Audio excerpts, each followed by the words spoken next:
All right, welcome everybody. It's good to see you all tonight. So tonight's topic is about leadership. And I find this topic really interesting because leadership is a really complex and you can almost say like emotional topic. And the way that I think about leadership is probably a bit different than how you think about it. In fact, I've got 25, 30 y'all in the room. I'm guessing that if I were to go and ask each of y'all to define leadership, that I would get 25 or 30 different answers about how we can think about it. And there's almost this I might call it like an ethereal quality to leadership that's kind of hard to put your finger on. Like what makes a great leader? Sometimes it's hard, it's like, no, that person seems like a great leader, but I'm not really sure why. And I want everyone to think of like some great leaders or people that you can identify as great leaders that you've worked with throughout your career. I'm sure you can all think of some. And I want to use that as inspiration for a thought experiment that I want to start us off with today, which is, what is leadership? How do we define it? What are some characteristics, when you think of those great leaders that you've worked with throughout your career, that make them great in your mind? Can you all think of any, shout them out. This is going to be an interactive session, by the way. But what are some characteristics that in y'all's mind make somebody a great leader? They listen. They listen. All right, good. Safety. Safety. Yourself, you kind of have an opinion. Yeah, they allow you to the people within their group to express themselves. Love that. All right. Well, They are pace setters. say again. They are pace setters. Yeah. Yeah. They're you said pace setters? Yeah. Yeah. Yeah, they kind of set the pace for everybody else. I love that. That's it. The ability to develop other people and to bring out the best. Okay, they bring out the best in others. 100%. I love that. I love that. I can think of a couple of people I've worked with that, at least in my career, I can think of, for me personally, raised my game that I wouldn't have gotten to without their help. So that one means a lot to me. Yeah, that. They negotiate for their team. Okay, and they're a strong advocate for their team. 100%. Yeah, let me go back here. They have a vision. They have a vision, so they know where we're going, and they can express that well. Yep. Yeah. Trustworthy? Yeah. You don't feel like they're going to throw you under the bus. Definitely. Yeah. Tenacity. Yeah. So I was just talking with somebody before the session about that. Sales capacity, right? You want them to always be strong advocates for their team, what they're trying to get done. Yep. Oops. Somebody was up there. I was going to say authentic. So they don't put on airs, they're themselves, so they come in different flavors. Yeah. Yeah, they're not fakers, right? Right. Exactly. Those people get sent out pretty quick. And then Tom will give you the one. Yeah, the one thing I found, is that seeing that sense of confidence. And that confidence because, I think some leaders were confident even if they weren't sure of everything that they thought they knew, but they expressed their confidence. And I think you mentioned trustworthy, and that, it came across in a way that you could trust them in terms of what they were saying and the decisions. Absolutely. Absolutely. And one more is that they're punctual. Oh, hey, Brian. I'm just kidding. Sorry, I didn't mean to embarrass it. So, all good things, right? All good things that we can think about. So, with all those characteristics that we just shouted out in mind, and by the way, if we were to keep going, we could probably come up with dozens more ideas. But with all those in mind that we just shouted out, I want to know, how confident do you feel right now today in your ability to embody those characteristics and act as a leader? And we're going to use my favorite polling device to do this, which is Madianos. So on a 1 to 5 scale, where 1 is I don't feel confident in those things at all, in exercising those in my life and job, and 5 is like, I'm going to nail it. Like, where would you put yourself on that? I see a 4, 3, 4, 3, see some 3s, some 4s, lots of 3s and 4s, okay, some 2s, okay, all right, so we're kind of all over the place. We're all starting in a different place, we all want to get to a different place, right? And so hopefully today, or tonight I should say, we're going to be able to move you up a number or 2 on that scale. Maybe we'll do it again at the end and see if we can change the numbers a little bit. Oh, and yes, I did work to hook them into our. For those of you that are running, I know, right? I couldn't not. All right, so what I want to show y'all is a series of photographs coming up, right? And these photographs are things that I chose, and I want you to tell me, we're going to do like a thumbs up, thumbs down, if this photo represents someone demonstrating that ethereal quality of leadership.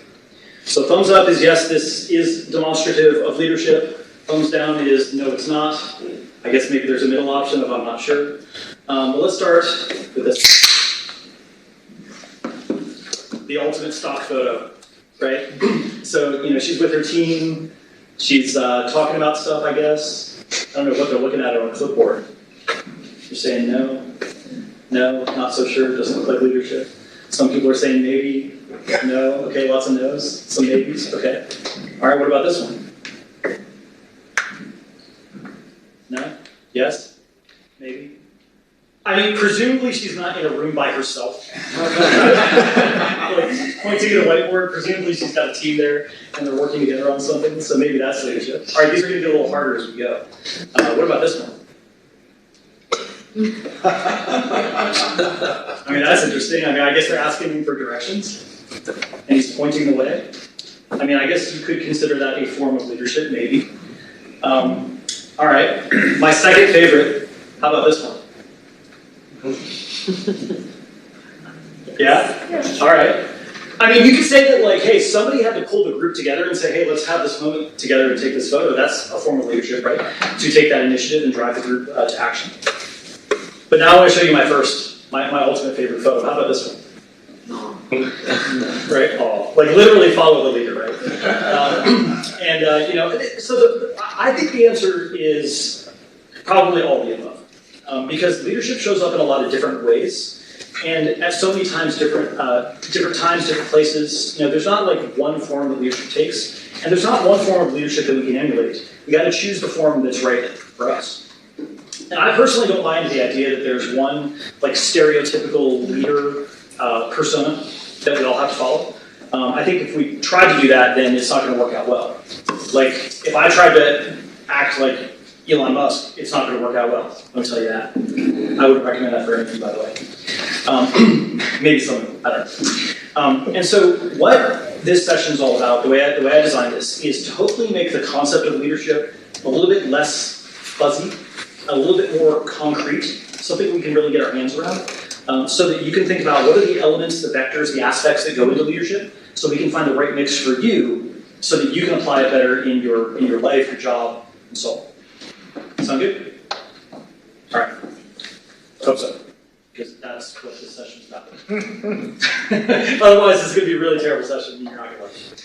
All right, so let's start off with a concept or by diffusing a concept that I think a lot of people incorrectly buy into.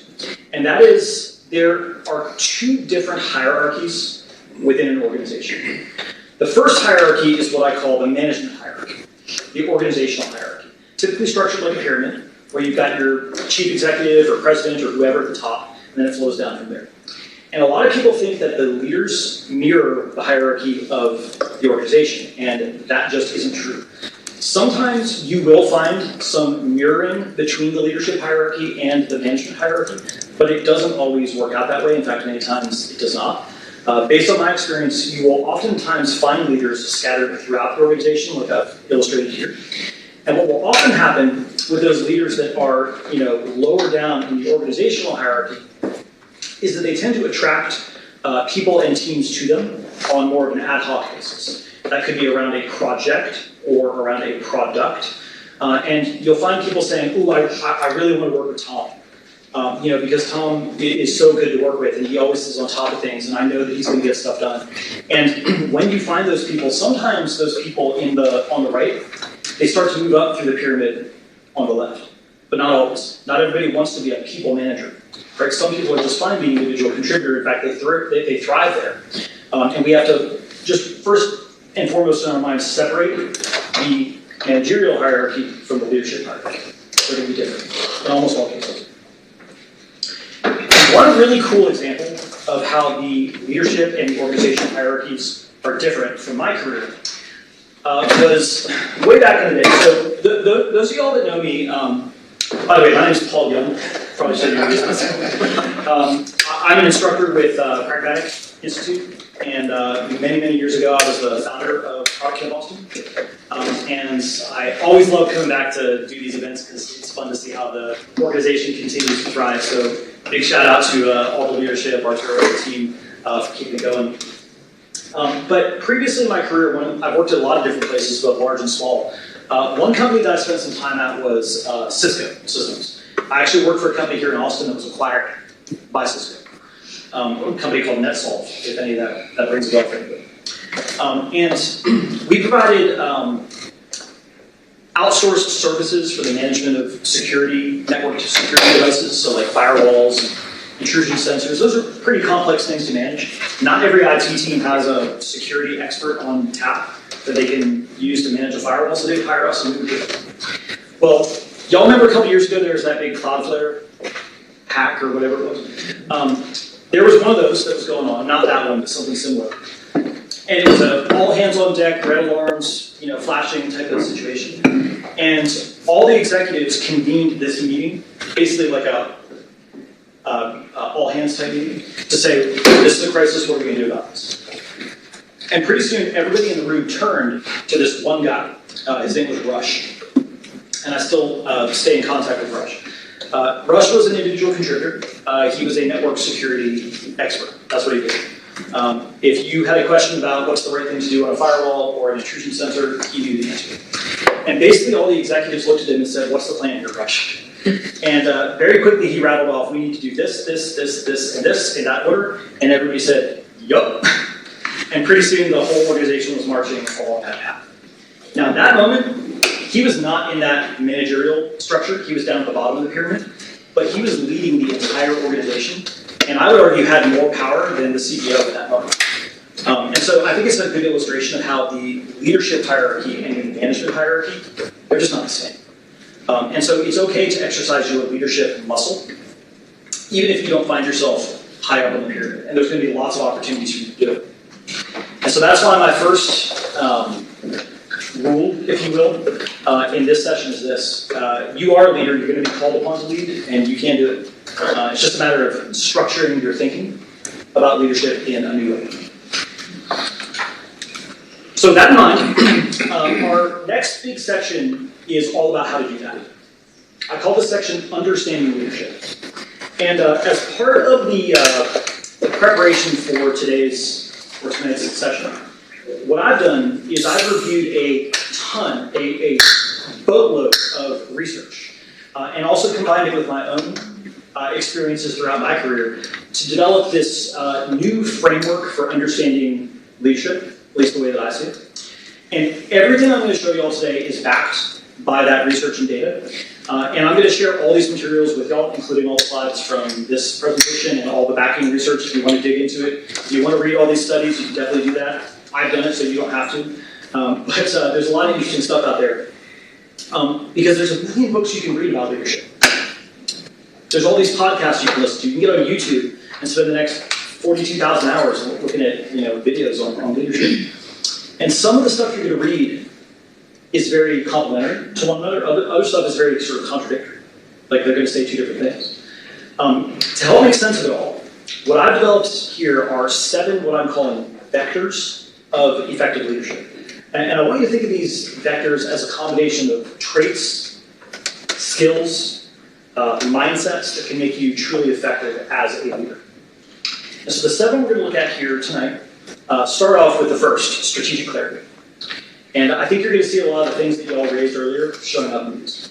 So strategic clarity is going to be about our ability to define our strategy clearly and what are we doing. What are we saying yes to, what are we saying no to? Second is emotional intelligence, which at its core is about understanding others' emotional states and also regulating your own. The third is communication and influence. Being a great leader is not about leading through edict. I always tell the product managers that I manage and work with that the title is not product dictator, it's product manager. Dictators don't usually do very well. And so we have to learn how to communicate more effectively and influence. Number 4 is execution. Great leaders get stuff done, right? They find a way, regardless of the challenges that are in front of them. And so we're going to look at how to adapt to that. Number 5 is what I'm calling adaptability, which is why I chose the picture of the butterfly. Because we're in a changing world right now, right?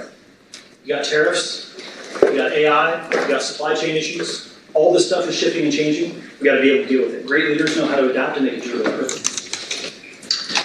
Number 6 is people empowerment. This is, I think somebody said raising up those around you. That's what this is all about. And then finally, the last one is the one I'm calling authentic presence. And authentic presence is about bringing your true self to the equation, so that you can understand, and really not fake it, but like bring who you are to the leadership equation. So what I'm going to do is, I want you to think of these as like 7 different ingredients that you're going to mix together in your leadership cocktail. And your cocktail might look different than mine. In fact, it probably will. And so I'm going to show you how these things impact teams and innovation and so on. But I want you to think as we go through these how you can use these, and also maybe if you're weak on one of these, that's okay too. We can use that as an opportunity for improvement. So let's start with the first one, strategic clarity and vision. So leaders who effectively execute this are providing clarity to those around them about what we're doing and why are we doing it. So there's a couple of patterns that you're going to see out of leaders who effectively use this vector. The first is that they speak with data from the voice of the market, especially if you're in a product type role. So they're not, saying let's do this because it's my idea. They're doing it because this is what the market data says, and this is what the data suggests we should do next. They're also demonstrating a pattern that they're giving a lot of clarity on what we are, but more importantly, are not going to do. Because I would argue saying what we're not going to do is almost as important, if not more, than what we are. The negative space, like let's say no to these 100 things so we can do this one thing really, really well. Super important. And then finally, they're thinking about tomorrow with an eye towards today. And so that visionary part, I think somebody mentioned it back over here, was that we got to just think about not just what's in the current backlog, but what about the next 5 releases? What about the next year? How's that going to work? So those are the patterns that I see with people who are effectively using this vector. There's also, however, what I'm calling anti-patterns. So anti-patterns are people who are kind of like the other side of the coin, people who are not exercising this well and are kind of going in the opposite direction. So anti-patterns of this one are what I call inside-out thinking. People who come up with a quote-unquote great idea on their own and say, well, so wouldn't it be a great idea if, or who wouldn't want one of these? And then you build it and it doesn't work out the way you want it. That's one anti-pattern. Another anti-pattern you're going to see is opinion-based decision-making. When somebody says, Samuel, I think we should do this because I said so. Leading through that edict. And as a result, what you end up getting in the ultimate anti-pattern of this one is what I call peanut butter strategy. It's like a thin spread of your resourcing across a million different things, where you're doing a lot of stuff, but none of it well, because you can't say no to anything. Maybe y'all can think of some people that are demonstrating either those positive or negative patterns as we are going through this. Now, this is one of our 7 ingredients in our leadership cocktail. One of the things that I pulled out of the research for y'all is what is the impact that each of these 7 ingredients or vectors are going to have on different areas, like the performance of your team, retention of your best people, or providing better innovation. And for each of these vectors, I pulled out what the research says. Now, because we're talking about social sciences here, there are a lot of what are called confounding variables in the research. So no social scientist is going to come to you and say, Roger, your team performance is going to be 22% better if you have better strategic clarity. It just doesn't work that way. What they're going to express it through is something called an R value.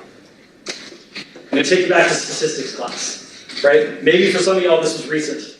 Maybe for some of y'all this was a long time ago. Does anybody remember what R value represents? Correlation. Correlation, exactly. R value is referred to as the correlation coefficient. And basically it's a number expressed from -1 to +1. The closer you get to +1, the stronger the correlative effect. And normally R value, by the way, is also paired with something called p-value. P-value is basically, is it just noise in the data, random noise, or is it actually statistically significant? For the purposes of clarity in the presentation, I'm not showing p-value, but it's diminishingly small in all these examples, so basically don't worry about it.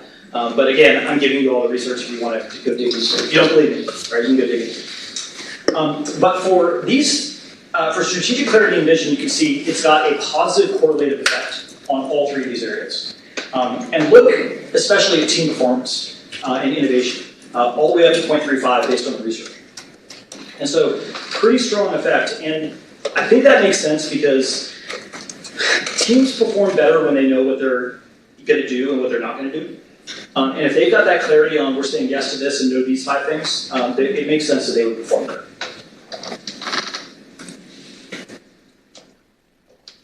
Our second ingredient is emotional intelligence.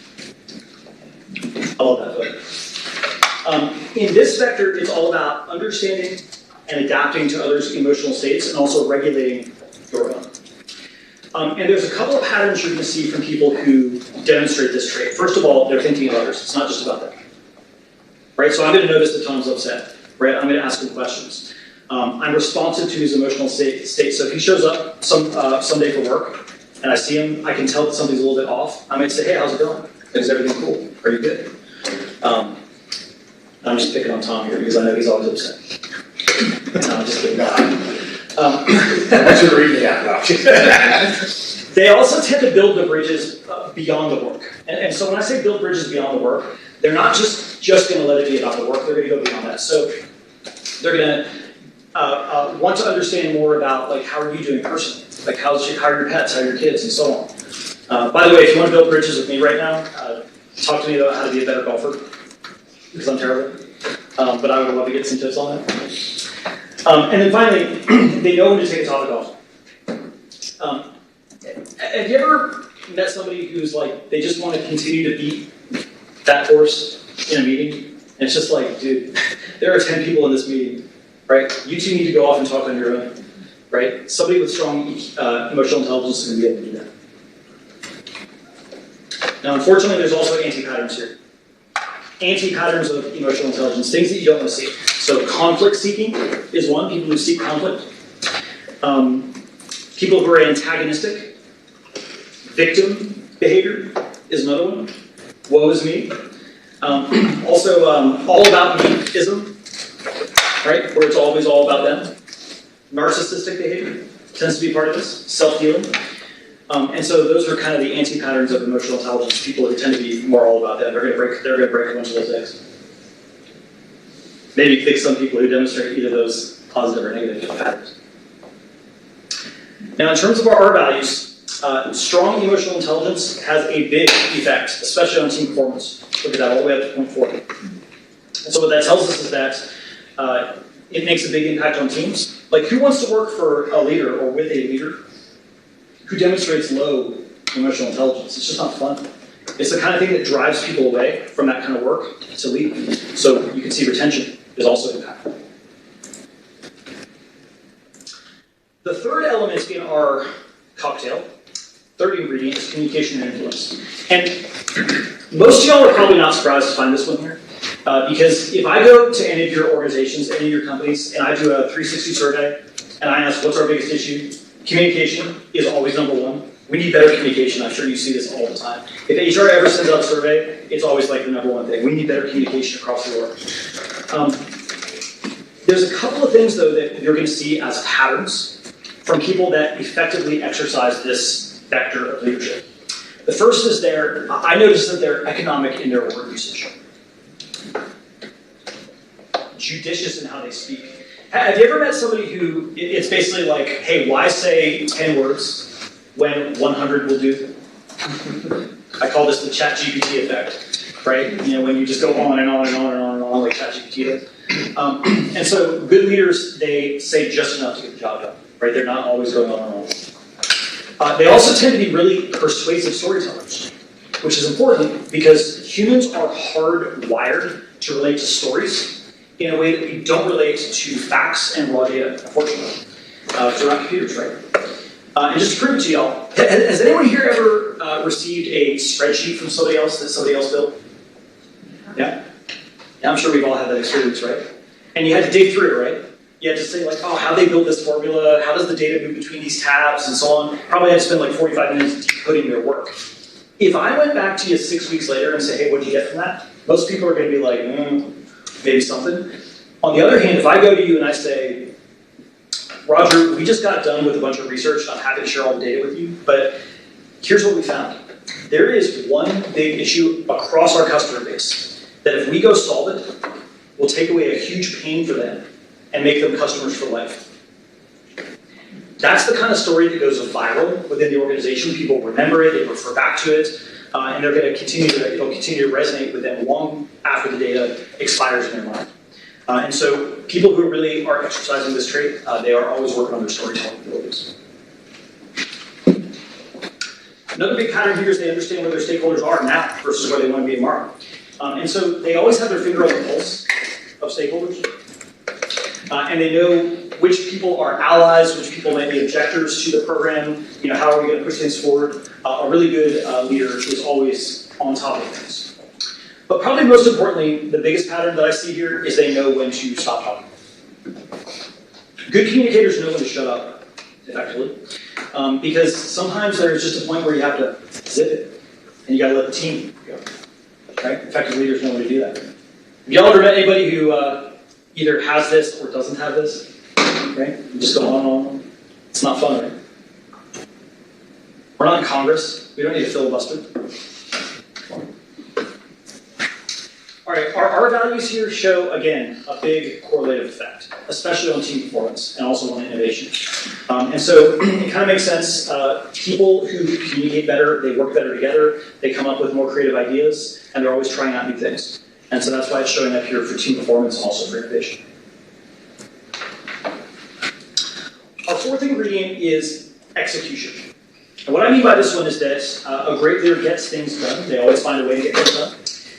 And there's a couple of patterns you're going to see from effective leaders here. First of all, they're turning strategy into action. Yeah, question? Are there anti-patterns for communication? Anti-patterns for communication. Let me go back. There are. Thank you, I didn't say those. Actually, let me put it out to the group. Can y'all think of any anti-patterns for communication? What's the other side of the coin here? Communicating. Lack of communication? Not saying anything? Over-communication too, where it's like nuances shift. There's a lot of, Yeah. and like streams of, so like what should go in an email versus a Slack versus there's. Exactly. So like I think maybe they lack the understanding that different stakeholders need different levels of communication, both in depth, volume, frequency, and so on. Any other anti-patterns that come to mind here? I think Complaints with no suggestions. Like people that are just like, this is horrible. Yeah, exactly. Bring me problems, or bring me solutions, not problems, right? And all they do is criticize. They never offer anything of their own. Yeah, it's definitely one. I would say another one that I've seen is that their stakeholders are often surprised by decisions and they're not aligned.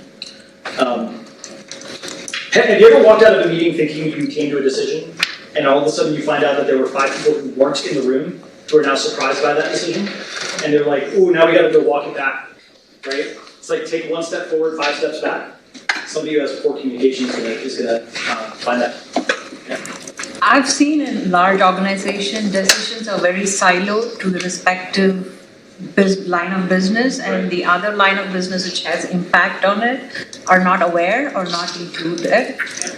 Or even in a hierarchy, the message from the top to the bottom most gets misinterpreted or missed. Absolutely. So like, how do we make sure that, like, a good communication is not just projecting, right? It's also listening, and it's also processing and understanding who needs to be included in the communication, right? So that, in a highly matrixed organization, this one is absolutely critical. I mean, it's critical for any size, but definitely in highly matrixed work. All right, so for execution, turn strategy into action. They have high standards. They're going to follow through. I think of these as the driver. So they're going to create this culture of ownership where they don't accept anything less than what we need to get the job done. And one of my favorite is that they provide clarity of roles. This one has some overlap between the managerial and the leadership hierarchy for sure. But a strong executor is going to make sure that the team is driving forward on decisions and getting the job done. And when I say the team, it could be direct reports or maybe not, but it's somebody who's maybe pulling that team together to drive things forward and get that project executed. For anti-patterns here, one of them is going to be waffling on decisions. Somebody who's always asking for quote-unquote more data to make a decision, and we can never quite get enough data to make a decision, so we're always like pushing it down the road. Somebody who has trouble accepting mistakes or missteps and they prefer to apportion blame instead is going to be an anti-pattern for this one. And my favorite anti-pattern of this one, by far, just because I have personal experience with people like this, is have any of you ever worked with or met somebody who says, oh, no, my role is strategy focused. I don't actually do the work. I'm strategy. No. So they like weasel out of work. It's like, hey, great, your job's strategy. Congratulations. Still got to get something done. Right? So good leadership is about execution, not just telling other people what to do. In terms of our correlations, this one has a strong one on team performance all the way up there at point 4. Makes sense. Most people want to work on a team with people who get stuff done. And creating meaning in the work is a strong driver behind better communication. Creates that sense of camaraderie. Our 5th one is actually one of my favorites. This one's called adaptability. Just like this little guy. He's adapting to his environment. And I've got high hopes. Hopefully he'll grow into a big tree someday or something. So effective leaders are also adapting as the situation demands. So you need to shuffle a project around, no problem. If somebody went out on leave, we'll deal with it. There's a strategic shift in the business or new agentic AI that's taking whatever, we'll figure it out, great. Some of the patterns you're going to see here of people who are effectively exercising this vector of leadership are that they are embracing that change. They're not resisting it. They're also viewing each change as an opportunity to learn new things. So they're looking at those changes not as a threat, but as an opportunity. As a result, they're always looking for places to disrupt, because they know if they don't disrupt themselves, then somebody else will do it for them, and it's much better to have a bit of control over that by doing it yourself. And then finally, they tend to bias towards an agile and iterative mindset. So I find people with high adaptability, they tend to gravitate towards those experimentation-oriented organizations that try new things and are always sort of going new directions. Kind of an entrepreneurial mindset is another way to express this. However, just like all of them, this one has anti-patterns as well. So one big anti-pattern to this one are being stuck in the old ways.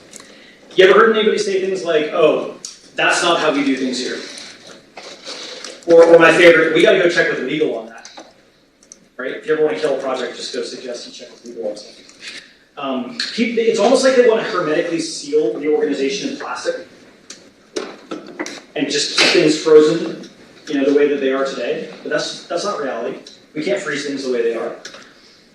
People who have the anti-pattern here also tend to have a negative bias towards new ideas, new processes, new people, and especially new technologies. These are your anti-AI folks who are showing the anti-pattern here. It's like, oh, I'm not going to use AI for that. That'll never work.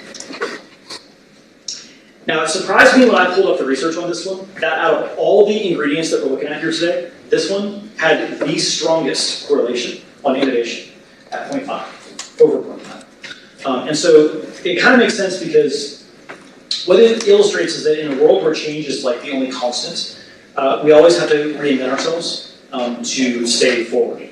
And so that's why adaptability is so important. All right, 2 more ingredients that we're going to put in our bit. Yeah. Well, if you want me, is this a range? It's from 20 to 40? Yeah, so like the 20 the prior without adaptability. So what the research is saying here is that for teams with leaders that are expressing strong adaptability within their teams, it has a positive correlative effect on innovation between 0.3 to 0.5, and even north of that. Thanks. So on our -1 to +1 scale, this one's pretty strong. Thanks. Yeah. And would your retention be negative if the leader is very adaptable, but some of the people that report to them are not? Could be. But what I often find is that adaptable leaders tend to attract adaptable people. And so there might be like a wave in the beginning where people who don't want to be in that kind of environment leave, but then they attract people that want to be there. Just tends to be my experience. All right, your mileage maker. All right, let's look at people empowerment. So people empowerment is our 6th vector. This is all about lifting up those around. And I think somebody used that exact terminology.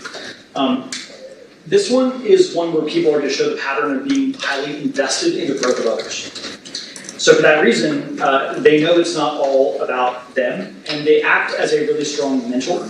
In fact, those with this pattern tend to be very natural mentors, and they enjoy it. They also recognize that different styles are a good thing. And so they don't try to force everyone into their mold, but rather look for opportunities to let them thrive in the way that they are, because they know that that diversity can make us stronger. And they understand that the team's success is their success. And so they don't just look at it through like a me-only lens. It's more of like, how can we succeed together, instead of like, I'm going to climb up the ladder, stepping on you one foot. Maybe you can think of some people you've worked with that demonstrate this. I know I can think of a couple. Can you think of any anti-patterns for this one? What would be the opposite of these? Rigidity. Say it. Rigidity. Rigidity, yeah. People, I want to force you into my mold, right? I want you to be a public speaker and, get up in front and do slides. Like, not everybody's like that, right? That's fine. Like the old, Say it. I was gonna say the old, I don't know what I want to say military mindset, but I use military, because I know military's not this way anymore, but it's like, here's the way you're gonna do it, just do it this way. Command and control, Yeah. very process-oriented. Yeah, very process, very command and control, and Yep. don't think about it, just do it. Tops down, pyramid, yeah. Taking credit for themselves, but shifting the blame. 100%. Yeah, I call them the ladder climbers. And the way up the next rung is to step on you as they go up. Not fun, right? Nobody wants to work for somebody like that. Sometimes I say people who feel the need to blow out your candle to make theirs shine bright. Right? Again, not conducive to a good work environment. So it's no surprise that this one has a really strong effect on all these areas, and especially on retention. Who wants to work for somebody who doesn't lift up those around you? This one, it may not be individually the strongest one, but across all of them, the areas that I'm looking at here, it's probably the best across all. And that leads us to our final ingredient, or our final vector, which I call authentic presence. And this one is about being true to yourself. And it's about bringing that trust to those around you by acting and working in a way that is true to who you are. And there's a couple of patterns that you're going to see with somebody who's exercising this vector of leadership. One is that they're consistent. They're not too hot. They're not too cold. They act the same, even when things are difficult. Second is that they're trustworthy. Excuse me. So you can feel comfortable sharing stuff with them, and you know that it's not going to be brought up in a bad light later. They're not going to spread it around. They're also highly transparent, meaning that they're sharing data with the team, and they don't, treat the team like mushrooms. Where they leave them in the dark, feed them bad stuff. They're also tend to demonstrate. I would hope that they would demonstrate ethical behavior. Meaning that it's not just about doing the right thing, it's about doing the thing right. It's about both. And so you can model your behavior after them. And probably most importantly, their words are aligned to their actions. And so when they say they're going to do something, you can trust they're going to do it. It's not that like they say one thing and then they do another. Right? That would be an anti-pattern. Other anti-patterns of this one, people who are fake, people who hoard information. Have you ever met somebody who just like hoards information and then they lord it over the team, almost like currency? Almost like I know something that you don't know and it's really important and I'm not going to tell you? It's like, well, why do you tell us that? Right? It's not helpful. Situational ethics. People are not guided by any sort of like framework or understanding. It kind of begs the question, when are they going to turn on you? Right? If they have that kind of situational ethics. People who say one thing and do another. One of my favorite examples of this one out of my career was a CEO that I worked with a couple years ago. And he happened to be both at the top of the pyramid, but was also a really good leader who was both manager and leader. And when he came into the organization, he displayed a level of transparency and candor with the employees that was, at least in my experience, unprecedented. All of a sudden, every single week, he would share all the revenue numbers for the organization. Here's all the deals we're closing. Here's the big ones we're working on. Here's where pipeline is moving and how it compares to last week. Here's our EBITDA right now, by the way, which you've never seen before. And here's how it's trending.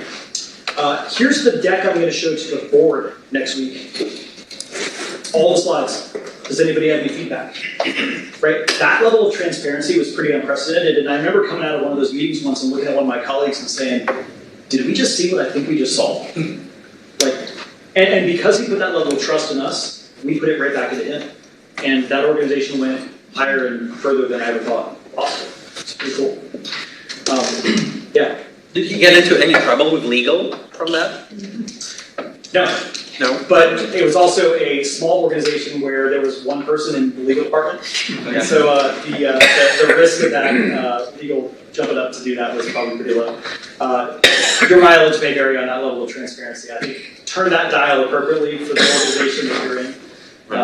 And also your place in the managerial hierarchy. I would say when you're at the very top and you have a little bit more freedom on that than maybe at a larger organization. So artifacts on this one, again, pretty high, all the way up to 0.45 on team performance. Kind of makes sense. You know, who wants to work for somebody who they feel is fake? Nobody. And so teams perform better when those around them, the leaders they're working with, are more true to themselves. So I love all of these ingredients that we're looking at here today. And I'm actually going to skip over this part in the interest of time. But I want to show us how to put together these ingredients in a way that might be a little bit different for each of you. And I'm going to use this term persona to do it. Now, if any of y'all have ever been to a class with Pragmatic or with any else that you've done training with, you've probably heard of this term persona. Maybe you have personas in your organization.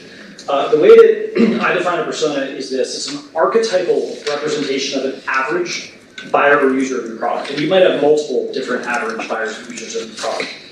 And it's a fancy term, archetypal, but we use it intentionally because a persona is not made up.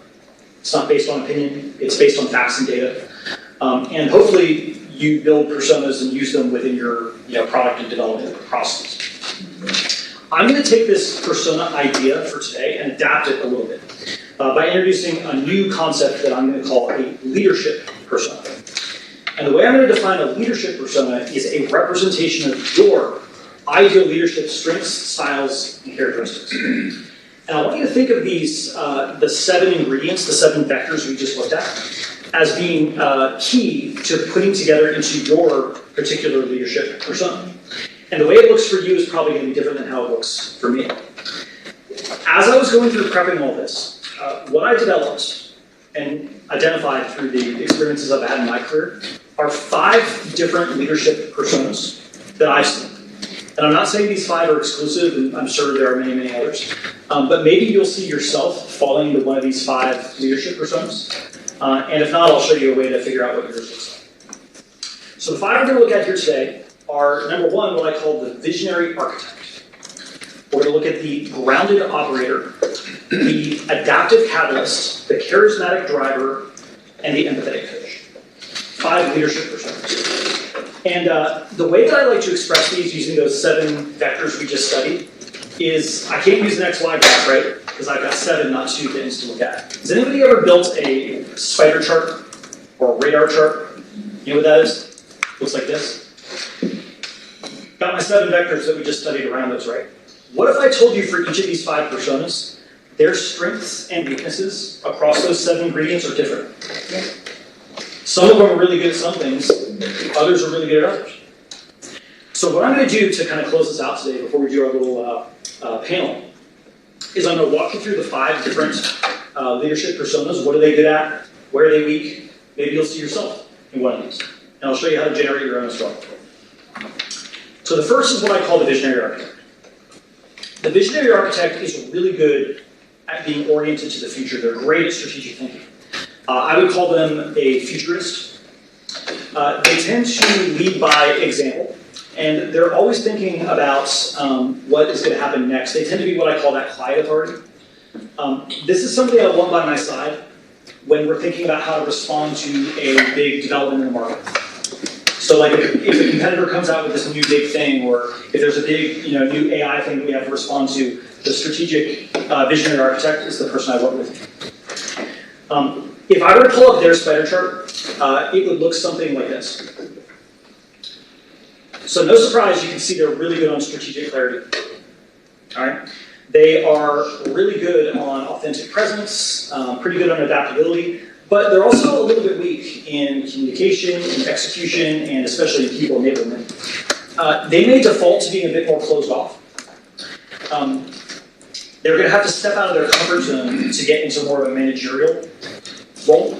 Doesn't mean they can't do it. It just means it's going to be a little bit more out of their comfort zone to do it. For the communication piece, extroverts are going to assume that lack of that extrovert gene is lack of leadership, but it's just not true. People communicate in different ways. And so sometimes you'll see more like introverted people falling into something like this. Deep thinkers, thinking about the future. One thing you have to look out for with the visionary architect is that they can veer towards perfectionism if you're not careful, at least in my experience. So we got to be careful not to let perfect be the enemy of good enough. The second archetype that I've identified is what I'm calling the grounded operator.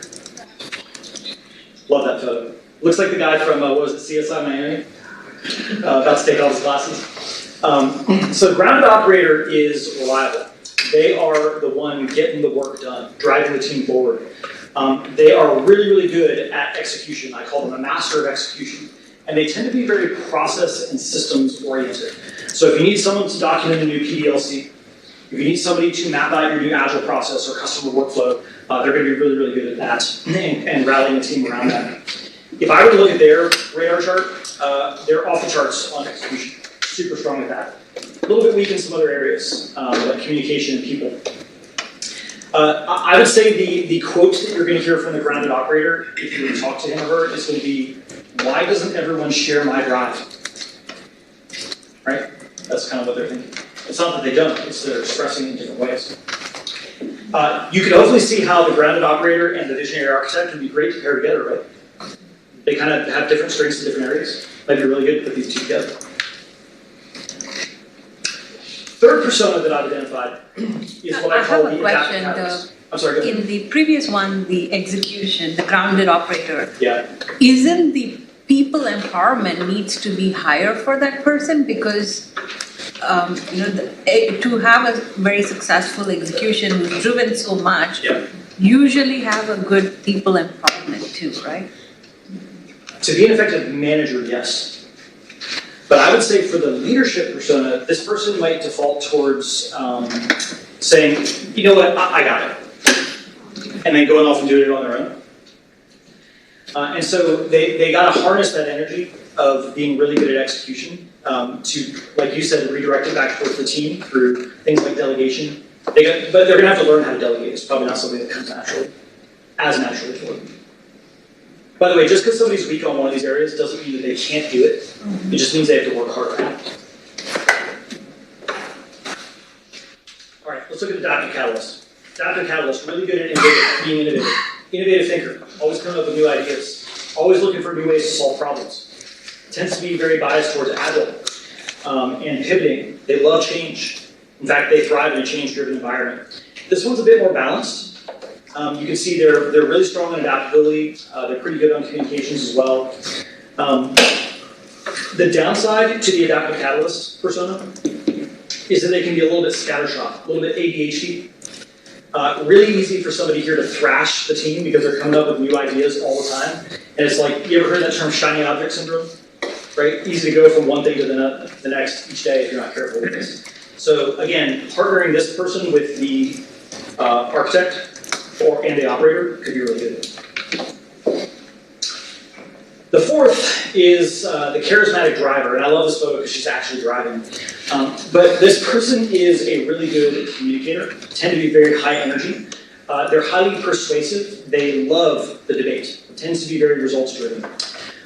They're very comfortable, equally comfortable presenting in front of the room to peers and executives. As a result, they tend to be very persuasive.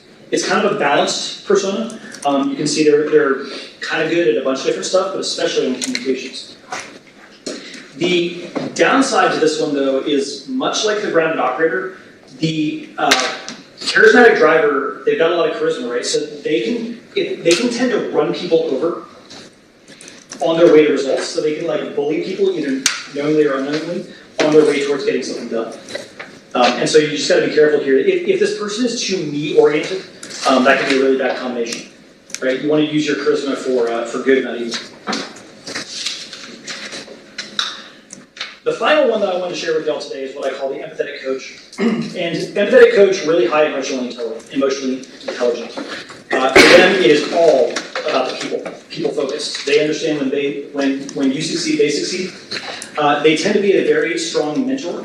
It's very comfortable for them. They want to fall into that. And if you look at their persona, they're going to be a little bit more on that right-hand side, about presence, obviously about people. They're going to find a lot of joy in the people aspect of the job. And these are the people that are, for the return to office, these are the people that are running back to the office, right, I would say. Because they really want to be around people and they get a lot of joy and energy from doing that. Now you're probably wondering, and already thinking to yourself, well, if you were to build your own, what would it look like? I can tell you when I built mine, it looks something like this. So for me, I'm pretty good at strategic clarity. I'm really good at communications of influence. Kind of makes sense. That's what I do for a living. My wife says that one of my superpowers is to take complex ideas and simplify them, so they're easy to understand. But for me, the people side of the job is something that I have to work harder at. Right? It doesn't mean I can't do it. It just means I have to. That's a muscle that I have to really go work out because I don't want to veer towards perfectionist. When you go make your own one of these, I want to avoid having a result that looks like this. Right? Nobody is good at everything, right? And if you try to be equally strong at everything, you're going to do none of it particularly well. So do not end up with a result like this. I'm telling you now, if you end up with a result like this, it is not right. So I wanted to leave y'all in closing with something that you can take away from today's session, aside from all the stuff we just talked about. And so one of the things that I developed as part of this session here today was a little mini site, lfwya.com.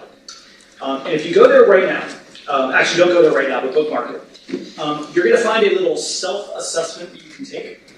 It's about 80 questions. And at the end of that self-assessment, it will produce a spider chart for you, just like the ones we looked at. So you'll be able to understand what is your leadership style, where are you strong, where are you weak, where do you want to go work on. And so you can see, do I fall into one of those 5 that I showed you, or is it maybe a little bit different? You can start to use that information to become stronger. Don't do it now because it'll take you about 20 minutes to fill out. By the way, I only have this process semi-automated to produce that. I still have to push a button on my side to send it to you. So if it takes 24 hours to get to you, that's why. But I promise I will check it every day and I'll push the button so that you get it. All right. That's what I brought for y'all today. Thank y'all so much. I really appreciated it. Let's. I'm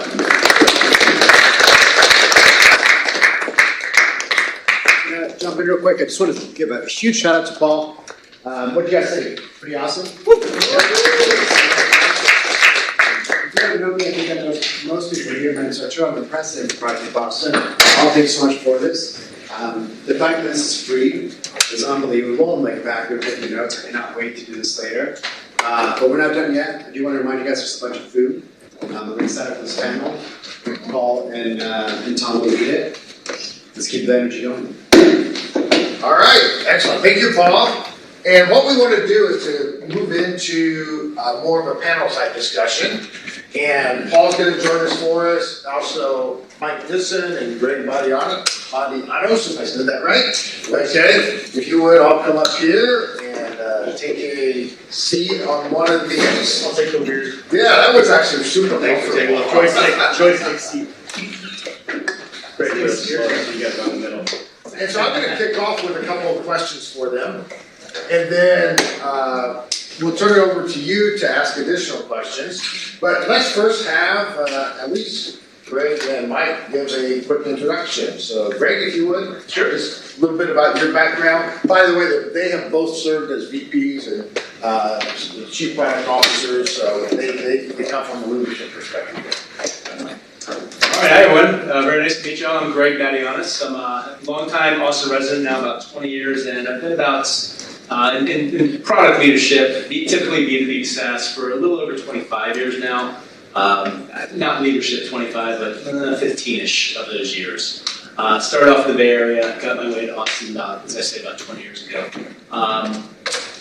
No particular space in particular within B2B SaaS, a lot of supply chain and logistics and whatnot, but I love the topic and I've loved being in a leadership role. There's a lot of also kind of those in-between player coach roles as well that are very common these days, in fact, so I'm happy to kind of share what I can from my own experience and very good material like Paul just presented that I've picked up on over the past bit of time. All right, Mike. Hi, my name's Mike Ditson. I'm kind of similar to Greg. I've been a SaaS guy for probably 15 years, but I started out as a technical writer in the early 90s and then fell into product management the only way to get into product management seems to be to fall into it, at least in the olden days. And so I've been in product management since 1996, up and down the stack, done data networking, telecom networking, network security, and then finally a lot of application stuff, which I like the most.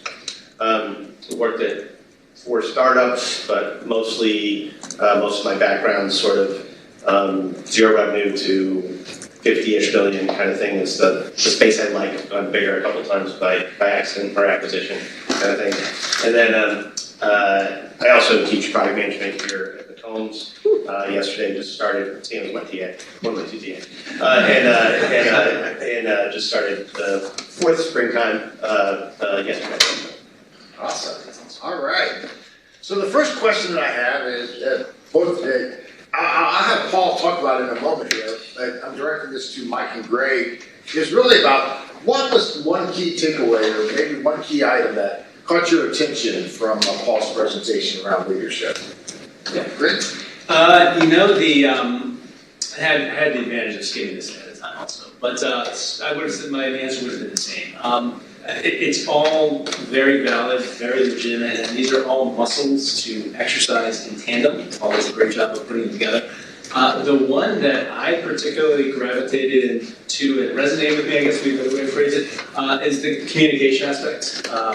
Particularly as you get further along, the ability to effectively communicate is a surprisingly difficult skill to, and it is a skill to develop. A lot of the things that Paul mentioned, being concise, and brief. And there's a very good book that I've recommended to people over the past 4 or 5 years. It is in fact called Brief. Great book on concise communication. If anyone is a fan of Lenny's podcasts, here, he did about a year-ish ago. He had a guest, a guest on his podcast, Wes Cow, I think her name was. Her name is, and she is she's now a coach for product folks. Primarily, the theme was around communicating and being able to do so concisely, effectively, and in a way that influences people. So I'd say the communication leg was probably the big part. Ironically, I used probably about 3 or 4 minutes of time to describe being concise. Mike?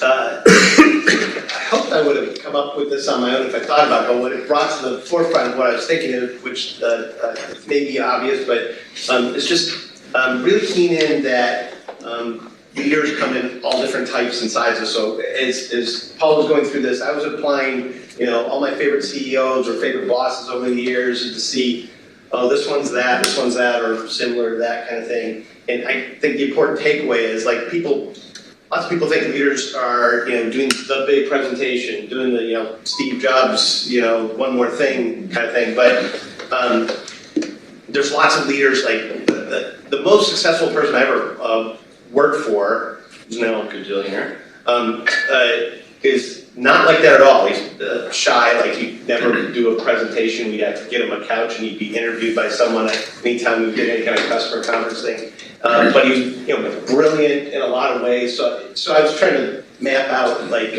how that particular person would fit on it. So I guess the point is a lot of people think of leadership as being very extroverted or outgoing or big speaker or whatever, but you can really get a lot done in a lot of different ways. So wherever you're starting from, there you go.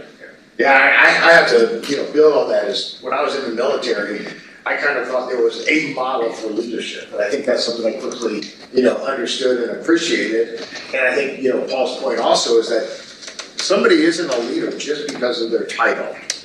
And I have seen that over and over again to where it's clear that there's somebody, they don't have a title, but they are perceived as a strong leader in the organization. Paul, you've spent time doing some research in bringing this together. What was the thing that surprised you most as you brought together this research and turned it into a presentation? There was a bunch, and like I said, I dug through a bunch of stuff for this, but the adaptability piece was a little bit surprising for me. I knew it would be high, but I didn't think it would be that high. But the other thing is, we just talked about how managerial and leadership hierarchies are different. But there's another thing that I think a lot of people put together, which is, you mentioned that the guy turning into a gazillionaire. I think a lot of people in their minds put together, made a lot of money, is a great leader. Right. Yeah. It's not true. It is not true. I can think of, off the top of my head, 5 or 6 or 7 or a billion people that are complete jerks and not good leaders that made a lot of money. Now, sometimes you get both, and hopefully you get both. But I think that the goal of being a good leader should not be, I want to make a bunch of money, although it's nice that that happens.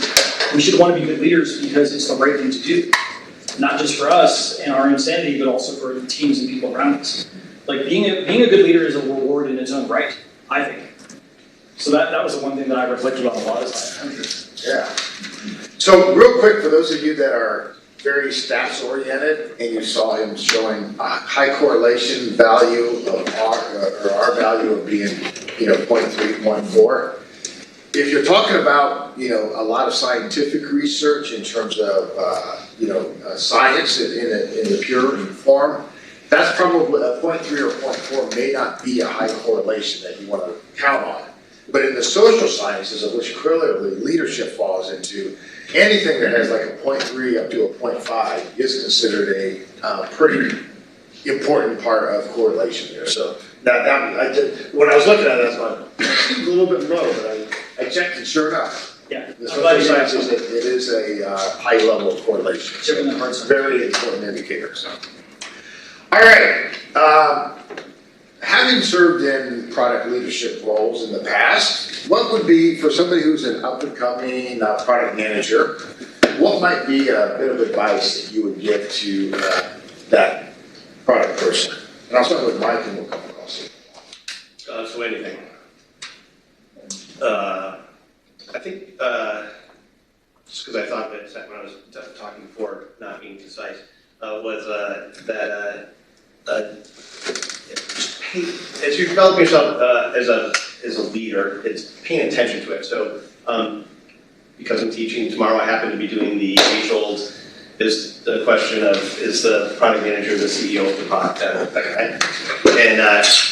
I don't think lots of people think of the big leader, big presentation, as I was talking about before, but I think one of the pieces of that question where you're the CEO of the product, but you don't have the managerial control, accountability for any of those people, you can't fire them or give them raises, things like that, is a really good proving ground for developing leadership. So as a product manager, as an individual contributor, all this stuff is expected of you, but you need to learn how to develop ways to get people to do stuff without being able to hold something over their heads kind of thing. So if you approach it that way and think about leadership as something you're doing every day, it's really something that's very, very small things over and over and over again that compound over time. And the example that popped in my mind is I always like the soft skill things of how you help people feel appreciated kind of thing. And the example that popped in my mind is one time when I really blew it. So I was working on a team probably 2008, 2009. We had this guy named Tobias who was a brilliant UX designer and did a great job for the company. Really ugly enterprise software, and he was one of the people that helped us really develop the user experience into a really great spot. Him and this other guy worked for. And I was in Boston, I lived in Boston at the time, and I was in a J. Crew store, and I was at the counter buying something, and there was Tobias, and with Tobias was his wife, and the ultimate person you want to impress, Tobias's mother-in-law, right? Like, she thinks he draws pictures on the screen kind of thing, and so I did the right thing. I was like, oh, Tobias is great, he's wonderful, blah, blah, blah. But then, like, 20 minutes later, I was like, I could have done that so much better. Like, I could have, like, really, given all the examples of the things that he'd done. And so I kind of regretted not having it on the tip of my tongue, like the things that he accomplished. So I could have, he would, I'm sure he felt good, but like, it impressed his wife and his mother-in-law kind of thing. So little things like that, like always being aware of everything on and a near accomplishment that everyone on your team has done so that you can represent it to, the CEO walking down the hall. Oh, have you met Greg? Greg works on X, and it's so important because it's all customer XYZ thing. Stuff like that is super small, but it takes a little bit of effort and it takes attention. And long-winded answer, but that's the kind of thing I would suggest you do is pay attention to small things, because even though it doesn't feel like a big leadership opportunity, that they compound over time. Great. All very sage advice. I'll build on that in a moment, because that a couple things jumped out of me in there. I'll also suggest, it's not mandatory that you go into a leader role or on a leader track. And Paul alluded to this earlier. That there's absolutely nothing wrong with being an individual contributor, even a team manager, as opposed to a manager of teams, for example. And you're seeing this more and more, both in practice as well as the broad recognition that principal product managers, and who kind of lagged behind principal engineers for a while. There's tons of engineers who have no desire to manage teams of other people. They'd rather not even see, let alone talk to other people. And they are great candidates. And that's not, they're also aware of what they like and what they don't like doing. So it sounded a little bit pejorative, but it wasn't intended that way. So I guess number one, ask yourself, it's not mandatory to be a leader of other people if that's not your interest. Now, having said that, a couple things Mike just mentioned about the importance of essentially being a leader is very much in the business or a professional context, is very much like in any other context. The strength and the quantity or the quality of your relationships with other people is super important.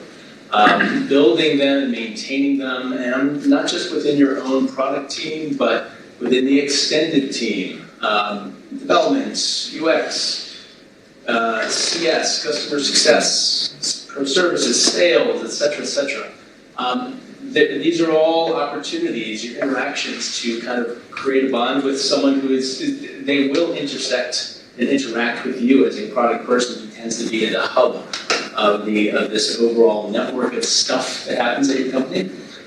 So being able to remember and to really seek out small anecdotes about individual people, it kind of creates a bigger linkage between that person. So ultimately, product people are people, and other people you work with are also people. So keep in mind building and fostering. Not all. And then I recognize that procurement that's changing now. Also, there's less and less organic teammates and more synthetic ones. But by and large, foster those relationships, and it's a great training ground to becoming and being able to exercise some of those other leader skills. Again, it's all a one big composite, and you can take your pick of which ones you want to focus on at any given time. Paul? I had the benefit of going last.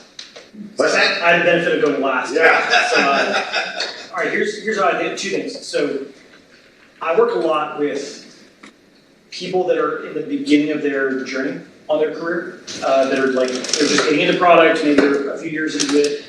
And one of the things I hear a lot is like, hey, I want to be a better leader. I aspire to move up, but I'm not sure how to get started, or maybe it's intimidating.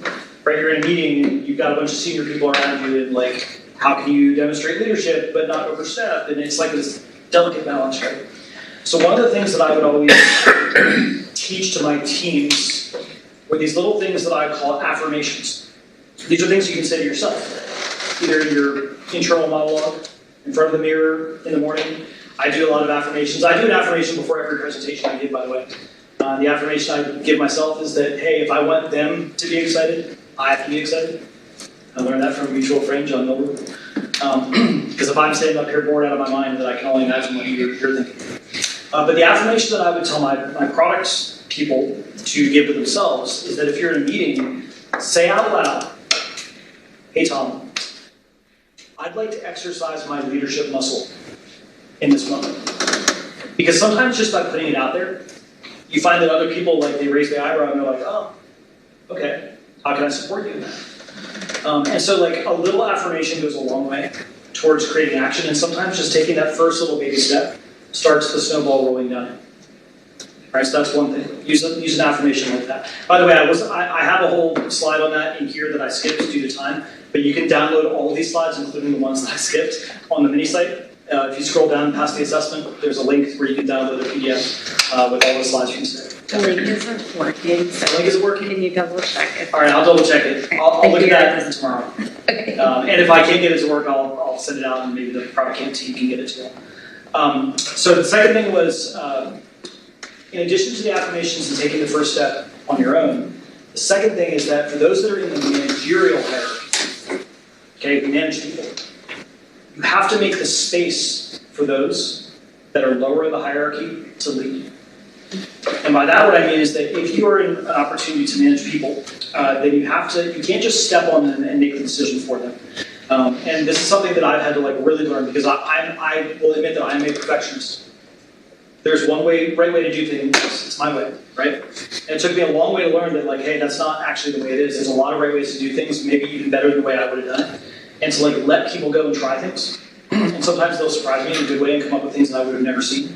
And so I think there's maybe a little bit of realization or education that needs to happen in organizations for the VP of whatever to say, you know what, I'm gonna let that team try things out, experiment, fail, whatever, so that they can learn to grow into their leadership muscle. Give them that opportunity, give them that space. One of the things that caught my attention as I advanced in my product management career, and it was early on, is really appreciating that people were looking at me to be a leader. And I remember sitting around a group of executives. This was a startup company, and I was the only product manager.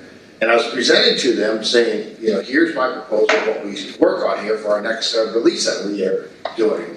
What do you think? And one of them looked at me and says, Tommy, you're the product manager. You tell us. And it was then I finally clicked in. It was like, they're looking for me as a leader. It's not I'm doing the work and presenting to them, asking them to make the decision. They wanted me to make the decision and be able to defend that. And I think, what that brings me back to is your point of strategic, what was it? Strategic clarity. Yeah, strategic clarity. And I think if, not that all of them are important, but from a product management perspective, if you can create that strategic clarity, I think that is a huge step forward in in advancing your comfort level in being a leader.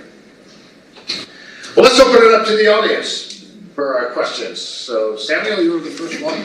Thank you. I have a specific question to Greg, but feel free to contribute, Paul and Mike. So the question is, from a leadership perspective, where do product teams tend to overestimate the value of applied AI machine learning tools? And where do they most often underestimate the organizational or delivery complexity? And how do effective leaders intervene early? Great question, very, very timely, of course. And the whole AI wave, which we're actively surfing in the middle of, it's a fairly recent phenomenon in the grand scheme of things. Which is not to suggest that AI and machine learning have been around for a while, but certainly the one thing that the biggest, frankly, my biggest concern is and I've witnessed this firsthand, the over-reliance on AI to accelerate doing stuff and delivery and creating things and making stuff.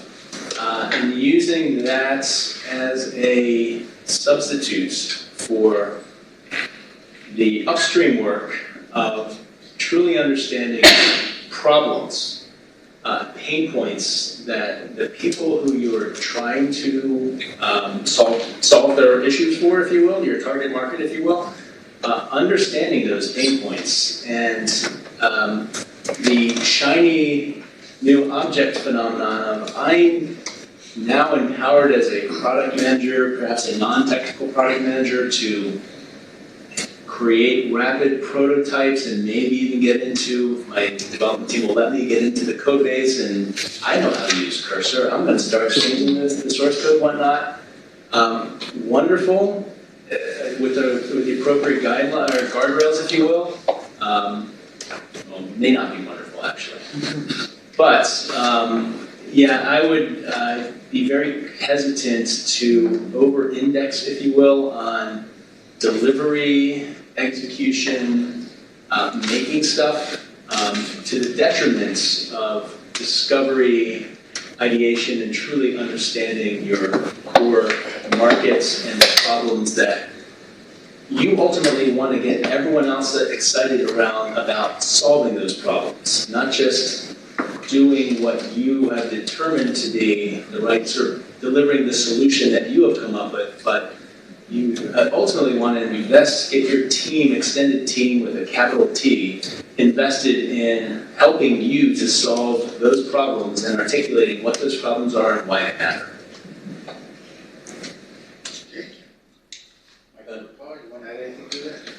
I'm not sure if this is a perfect answer to your question, Sam, but the thing that popped into my head is a teaching thing, which is, so one of the assignments I do is in my class as part of a portfolio is an Amazon memo. Probably all heard of an Amazon memo, two-page memo, blah, blah, blah.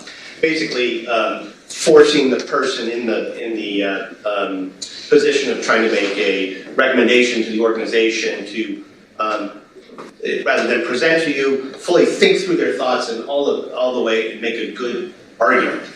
And so me trying to think of things to assign to students, I'm like, okay, we're going to do this. And so what do all 50 students do? They all put it in ChatGPT. No matter how much I tell them ahead of time, if you do that, it's fine, but the value in it is the thinking, and the thinking you have to do it yourself. And so you get 50 things, super obvious that they all did it on ChatGPT, whatever. I'm trying to figure it out. But I guess my point is really just the, obviously AI is an amazing tool, and it's like picking how to use it and where to use it, but not giving up the part where you add the secret sauce, right? So, if you're doing product discovery, there's a million ways to use AI to speed up the process, to create interview guides, to sift through transcripts of interviews and pick out the things that are repeated 10 times. But that is not a substitute for thinking. It's supposed to be the U plus AI equals 3, that goes kind of thing. And so I don't know the answer to the best answer to your question, but it's just being really deliberate about where to use it and for what. Use it to speed up things, use it to help your thinking or coach you, whatever. But don't just burp out stuff and then ship it. At least not in my class. Oh, absolutely. I mean, I'll reinforce, but briefly. So AI is the answer. Now, what's the question? Right? So like the job of a leader, tying it back to what we just talked about, is again, strategic clarity. To say, we need to go solve this problem that we found in the market, here's why. AI is a solution to solving a problem. If I jump to the solution without knowing the problem I'm solving, then I'm probably building a solution to something that people don't care about. And so where leaders need to tap the brakes on AI and machine learning is when we jump too quickly to that as the answer because the board wants it or investors want it or we got to have an AI answer for whatever. Nobody cares about AI. I mean, we all care about AI. But like most people, so I don't know if you all saw the thing Dell this last week at CES trade show.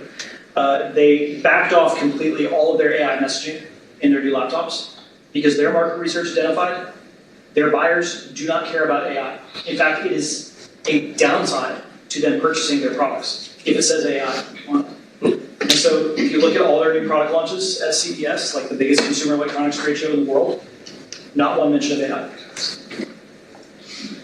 Strategic. All right, I saw a hand up over here. Awesome, thanks. And this is a great follow-up question, I think. So this is also related to AI, but on the other side. So we know that there's so many layoffs that have happened because of AI, and people are concerned about this. So the people that are at risk of being laid off. So my question is, would you, if you had someone that had that concern in front of you, would be a better leader be the number one thing that you would recommend to them? Or is there something else? And if that was the case, what of those items that you listed on, Paul, great presentation, would you say are the kind of top? Specifically to insulate yourself from layoff? Exactly.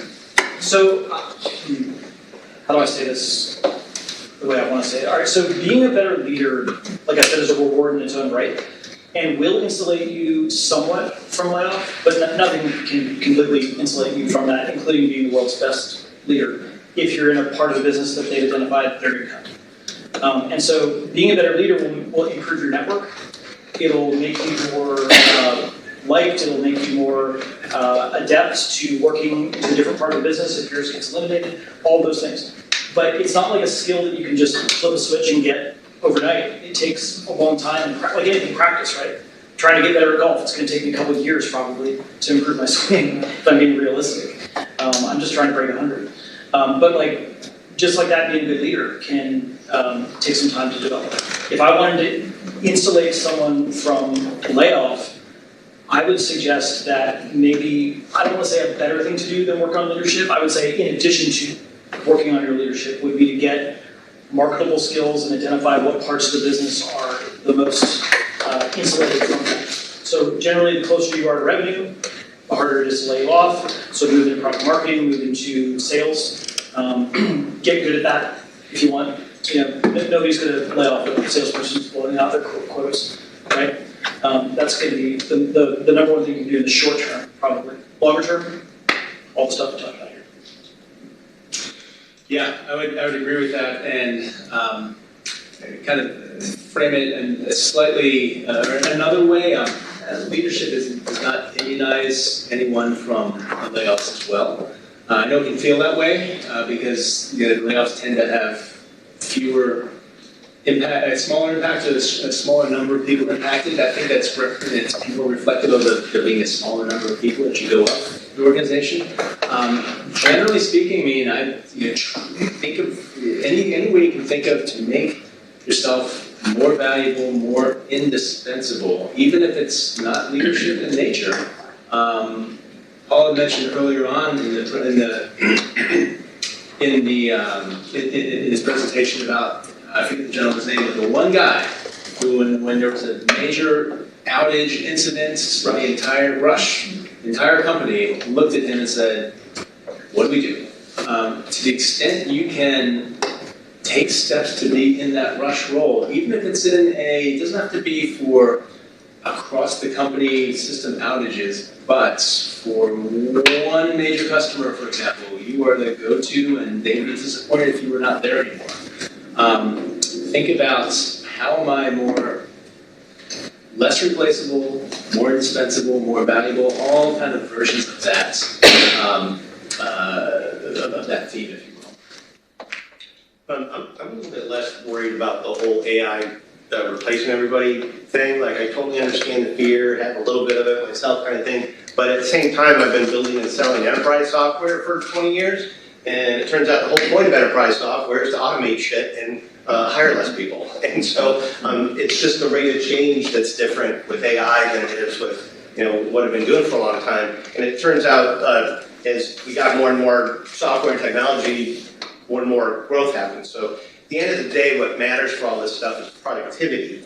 And so AI is going to jumpstarting the output, productivity. And if you can understand your value prop as part of that productivity equation, whatever it is, and you will, sort of what you're saying as well, which is just, find out where you add the value and then hone in on that. a little, Can I not add one level thing? answer, but. I want to add one thing. So like you said something that I really wanted to like, it's been rattling around in my head. It's like the layoffs driven by AI, some terminology like that. And so like, maybe I'm too optimistic, pessimistic, I just don't believe it. So like, I think there certainly are some companies that are like, hey, I'm gonna automate 20,000 jobs and put them into AI agents, and as a result, I'm gonna lay off 20,000, there's some of that, right? I think there's a lot more of, during the last 5 years, money has been basically free with low interest rates, and we overhired a shit ton of people that we shouldn't have hired in the first place. And now that money is getting a lot more expensive, we can't afford it, we're gonna fire them. And I'm gonna use AI as the excuse for doing that, because it's convenient.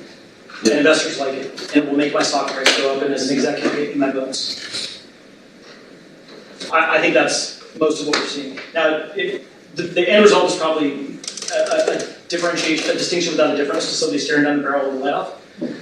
But I think it's the hype versus the reality. It's the kind of eyes. Let's look at this side of the room. Okay, question right up there. I have a question about authentic presence. Value it, enjoy like one-on-ones and transparency, and suddenly things turn south. And the 1-1 is skipped, and you no longer get it, and it kind of freaks people out. So as a leader, how do I stay authentic when something's going horribly wrong and I can no longer be as transparent with my team? Or how can leaders kind of manage that? It's tough. It's tough. I'll give you one example from my career that impacted me personally. I was working, this is like early when I was a product manager just starting off. I identified a new product area that we need to go build. And I said, like, this is the product, it's gonna make us millions of dollars per year. It's not that hard to build, let's go do it. And I brought the business case to the executive team, and they were like, yep, we agree, and no, we're not gonna fund it. WTF? Hell's going on here? So I run to my manager, who later became a mentor. What's going on? It's like, I can't tell you. Trust me. Come talk to me in 60 days. And I fumed. Like I drove home. I remember gripping the steering wheel driving home that day, like really pissed off. They're not listening to me. They don't respect me. And then about 45 days later, we acquired the major player in that category. So in that case, he was basically said without saying, there's bigger things afoot. Trust me. Come back to me in a few days and I'll tell you more about what's going on. And that's kind of how he handled it, which I later appreciated, maybe not in the moment. But later, it did build that relationship. And I remember he came to me when it was announced and was like, see, this is why. And I was like, yeah, that makes sense. I don't know if that answers your question. Yeah, I would reflect a little bit on that. And I wouldn't say there was like anyone was trying to hide anything from me, but really early in my career when I was in the military, I was involved on a project that I just absolutely loved, and thought it'd be a great thing to write on for multiple years. And the director of our organization said, you know what, we don't want to own that anymore as part of our organization. We're going to hand that over to another organization and let them go to that. I'm like, why? Why are we doing that? It belongs with us. And at that time, he was just kind of like, well, don't worry about it. We got plenty of things for you to work on that are going to be rewarded, which ended up happening. But what I think he saw were the tea leaves that said, this initiative and project you're working on, it is going to start dying a slow death. And sure enough, about a year later, nobody was talking about it at all because it had been overcome by other technologies. So, I think your leaders, hopefully they try to be as transparent as they can, but there are just certain, parts you can't say. You can't say that. I think, your example though, where they said, trust me on this, this is the right thing, at least, when you don't know why, at least you... Yeah, well, and also providing a time frame to follow up. Let's talk again in 60 days. Yeah. Right? And I kind of mentally logged that. I think I even dropped something on my calendar saying, follow up with so-and-so about this topic that I'm really pissed off about. So yeah, I appreciate that loop was closed. Did you have anything else to add on? I was going to say that's a really good example. It's also a fairly benign example in which there was either mentor withheld information explicitly, transparently. It seems that I'm sure it's cheaper to do that. He transparently withheld it. He gave me time frame, etc. That's a best case scenario. And I think, unfortunately, more often than not, the inter-organizational contention between different people's different agendas tends to be commonly a motivating factor for, hey, I don't want to tell you because I want to hoard that information myself, or I have a different agenda, I don't want to share with you what that is. And I guess the point I'm getting at is almost don't be surprised about that. I think it's a very common and often found scenario particularly as companies get bigger and bigger. Hopefully less common in smaller companies, but it's also why I don't work at large companies. Yeah, I mean, people have different agendas. The challenge, of course, is how not to be personally offended and say, I am. And, you certainly can be surprised and shocked, but do your best to recognize it for what it is. Realize that, hey, this is the problem I need to solve. If I want to solve it with this person, I'll acquire that information in another way, what have you. That's just human nature in a corporate setting. Gregor, have you ever had to have a meeting before the meeting? Keep going. Yeah, before the meeting. Yes. Yeah, I used to call that pre-wiring. Yes. Like you would pre-wire a house. You gotta have the meeting before the meeting, and especially in large matrix organizations, it's just huge. And mapping out the who cares about what and what your key stakeholders are. Yeah, and I mean some people love that, right? They love it, right? I mean, if you work at Dell, Cisco, at IBM, a company like that, even at Google, you're gonna have to do it. It's just the nature of that beast. Yeah. All right, there was one more hand here. We'll do one more question and then we'll just kind of go into the networking period. So it seems like leadership persona is influenced by environment to some extent dictated by it, and so what that looks like is probably leadership above you. So can you speak about how to handle some of these anti-characteristics to help drive leadership within your own team when you're not getting those qualities above you? So specifically for me, one thing I'm struggling with is like strategic clarity. Not getting it from above, but trying to project it down. Yeah. Mike, you have no idea. Yeah. I don't have a good answer for That's that. just Manage up. Yes, that's good. Right? try that. Try that. So, all right, one of the CEOs I used to work for had a term. It was a military term. It was called locus of control.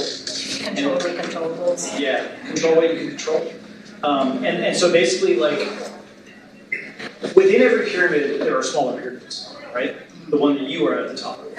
And like I can control the stuff within that, hopefully, and provide strategic clarity within that. So even if I'm not getting perfect clarity above, I can say, all right, within the stuff that I own, I'm going to show my team what I can, with the understanding that hey, stuff might happen above us that'll change everything.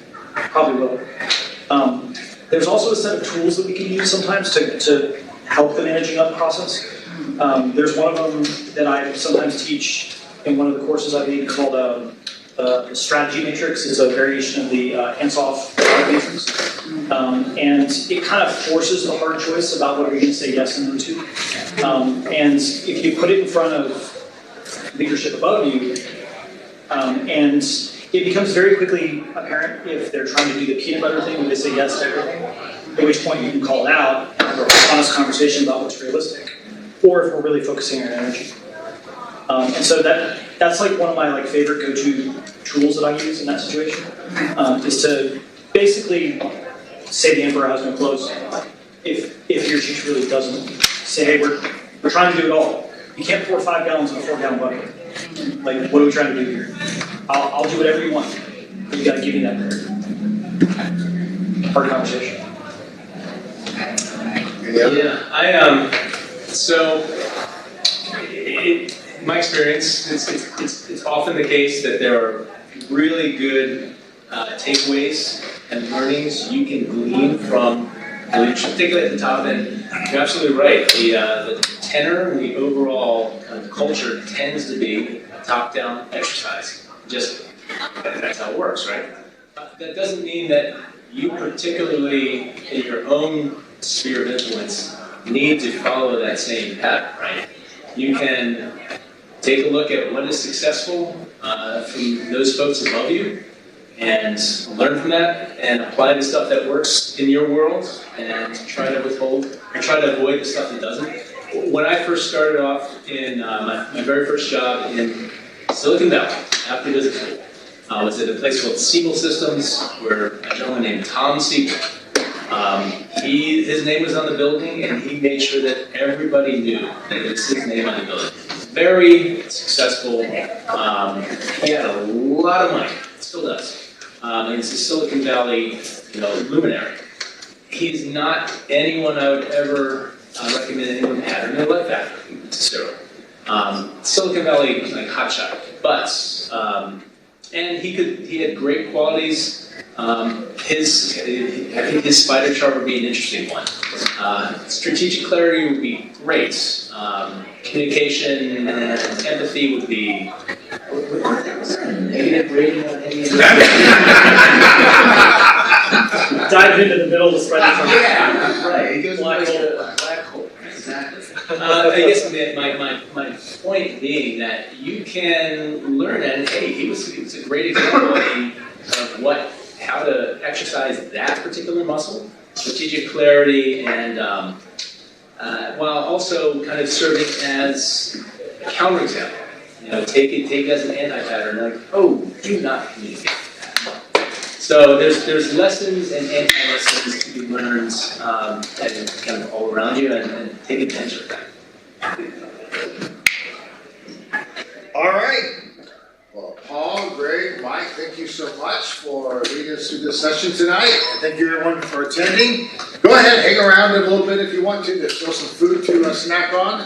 I know myself, I got to jump on to a call here in about 7 minutes. So anyways, have a great rest of your evening. And